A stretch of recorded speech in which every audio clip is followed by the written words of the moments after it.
let's jump right in and start talking about the High Priestess. I love this visual from Shadowscapes Tarot, where we see the High Priestess holding the pomegranate, letting you know that she deals with both the world of the light and the underworld, that she can pass back and forth freely between both worlds. We definitely have this owl here, lots of wisdom coming through her. That's sort of the realm that she lives in. A lot of High Priestess cards, I'm going to hold up two, show strong imagery of the crescent moon. And that kind of gives a sense of she might deal more with darkness than with light. You know, it can just be as simple as that, interpreting that type of imagery, that she can pass back and forth between that knowing. Both of these cards have black and white columns or dark and light columns, and has her holding some sort of, like in one card, this card it's a star, this one it's an orb of sorts, and that feeling of being that divinational type goddess, somebody who can get information other than just from, you know, knowledge. It's more that deeper wisdom, dwelling in that mystery of being able to go, okay. And the High Priestess can pass back and forth between this world and the world of mystery, like beyond the veil. She can go back and forth between the veil. But that is tough to be able to go back and forth. And, you know, any of you psychics, clairvoyants out there know that it can be really hard to live in both worlds. So I have a lot of compassion for the High Priestess, because sometimes she can seem much more that she's in the other world. She can feel aloof. This is a mother figure, you know, and she can feel very much like, look at this portrayal of her in the Usi pagan otherworld. And, you know, she can just be that sort of person of like, I don't get it. You're talking to me about your grades or the dramas with dating at school or being in or out. And she just doesn't see things that way. She sees the larger energetics that are at play, and not necessarily understanding why these day-to-day dramas can really be upsetting and stir emotions. You can kind of tell, not the most emotional person, not the one you're going to run to for the hug of comfort, but might be the one that you want to talk about, I don't know, like politics, or, you know, the philosophy of life and things like that. Like, you know, she's a fabulous character. I actually love the High Priestess, but I can also see as a mother figure, very, very, very challenging. Not the most nurturing of sorts, but definitely lots of philosophical guidance and magical guidance. Like, helps you to see that there are other worlds than here, and there are worlds within, as I can really see in this card from Mary L, and worlds without, and how to integrate those into the vessel that you live in. The High Priestess is the number 2 in the Major Arcana, so she's part of the light cycle. As I mentioned, she's one of the parental figures, so she is partnered with the Magician, and so they are the spiritual parents. So I think it's so interesting that on the hero's journey, that the spiritual parents first, and then it's followed by the earthly parents with the Empress and the Emperor. So these spiritual parents kind of set that path. They do a lot of the soul shaping really early on in the journey. Now, of course, with the journey of the hero, we're not always talking about from birth, because as tarot happens in cycles, you know, you repeat the cycle many, many, many times in your life. And so this might not be a parental figure. This could be a mentor or somebody that you're learning from. This can be an aspect of yourself. But it's also kind of cool to think of like, right, who in my life is holding that right now? You know, whether you have religion or spiritual leaders that you follow, are they holding this type of space for you? Or is it somewhat a little bit more abstract for you? You know, like that universe type energy, goddess type energy, different goddesses you might work with or something. With being the number 2, the even numbers are very receptive in tarot. So it's a lot of asking, how can you open up and channel the wisdom, receive the insight, rather than go outside of yourself looking for it. So tune into that and see if that resonates for you. And When, for me, when the High Priestess shows up, I definitely think of it as, how can I tap more into my intuition? How can I channel and listen to more of those messages that rise up within me that can often be very quiet until you've attuned to them more? How can I not just listen to them, but also then follow them, use their guidance? And that can be the language of mysteries, where it doesn't always make sense. It's very much oracular language, feelings, sensations, and following and trusting those more, and see how those guide you. That is definitely a way that I tune into the High Priestess when she shows up in my spread, is just how to do that intuition and how to dwell more in that mystery. That is what I like about this kind of warrior High Priestess that I was showing before, is, the two realms are shown not only with her feet, that she has one foot on land, very grounded, and one in water. That's more that flowing subconscious type of energy, but also with what she's holding in her hands. And one, she has this book of wisdom, like wisdom of the ages. We don't know how ancient this book is. Sometimes it's a scroll or something like that you'll see on a card. And also with the phases of the moon type of thing. And then her other hand is a branch.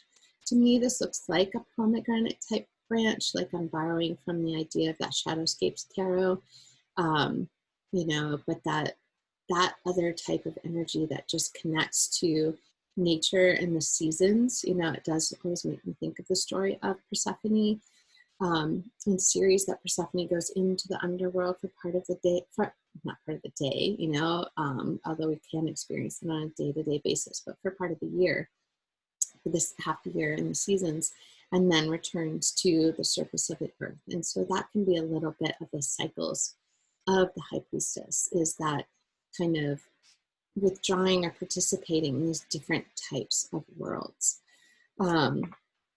She is such a powerful female, kind of in her own realm, because she is connected to other realms. So, like I said, not necessarily a very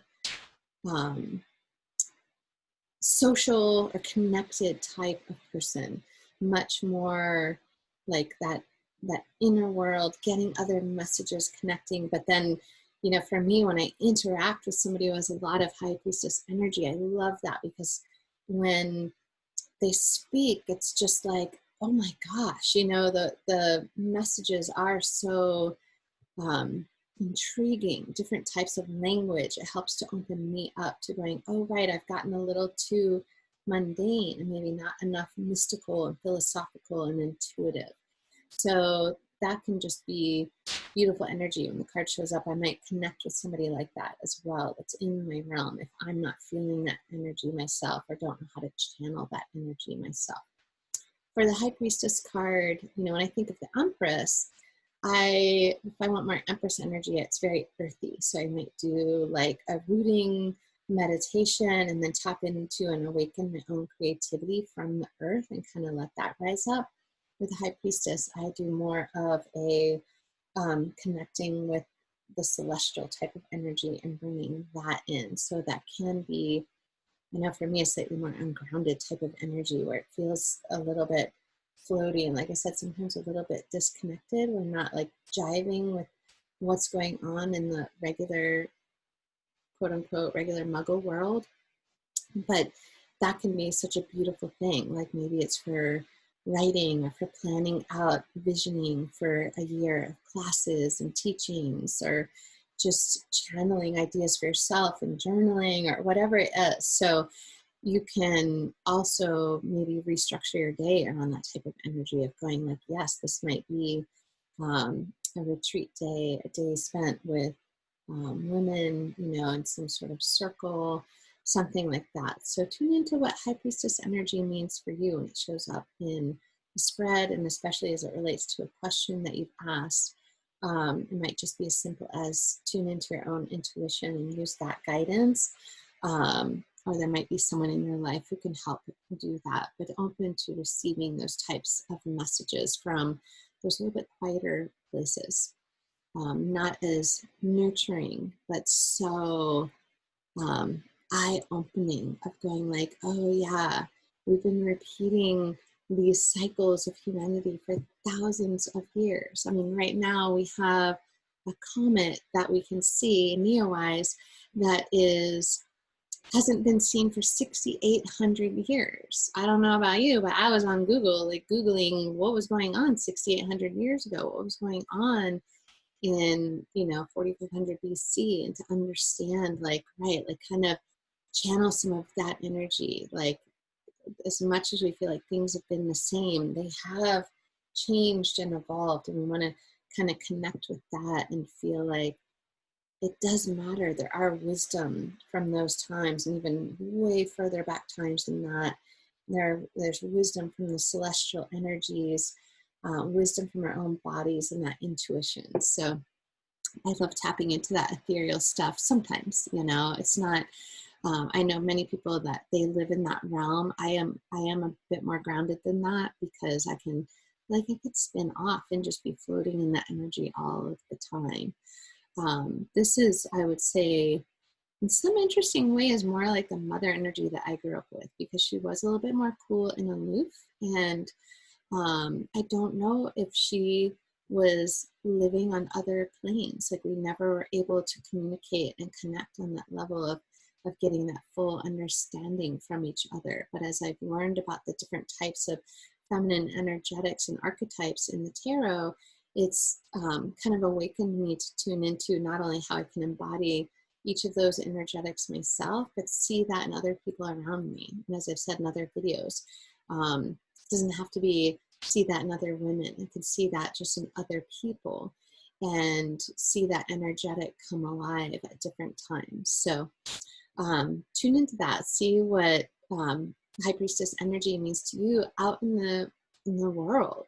See if you see those characters. Is it like when you watch The Matrix? I think of it somewhat as the oracle type energy. I love her. I love that role. And then, sometimes have to just admit to myself, like, oh yeah, that isn't me. I might have those moments. I might be able to tap into that sometimes.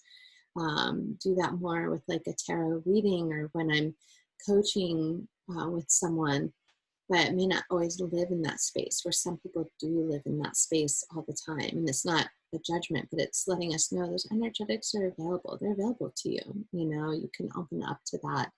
And it takes time and listening and learning. So that's what the cards are here to help us do, is to connect us in and awaken us to the possibilities, and to go, it's all available, it's all possible. And we sometimes have been taught or trained or programmed to not have it possible, or to shut parts of those parts of ourselves down, and to focus on other parts. So just know that it's there, and open to it, and see if it comes up for you much in your readings.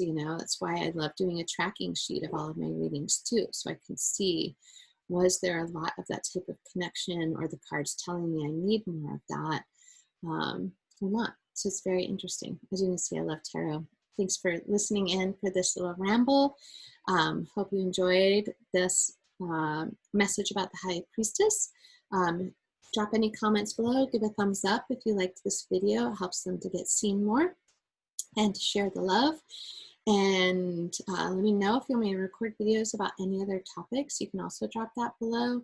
I'll be continuing with the Major Arcana cards. We'll just have one more, and then on to some different aspects of the Minor Arcana. And then I teach much more about tarot reading in classes. So whether they're one-on-one or some group classes are coming up later this year in 2020, you can feel free to hop on my newsletter so that you can hear about that. And you can sign up at tamingthetangle.com. And Kat, thanks so much. Have a great day.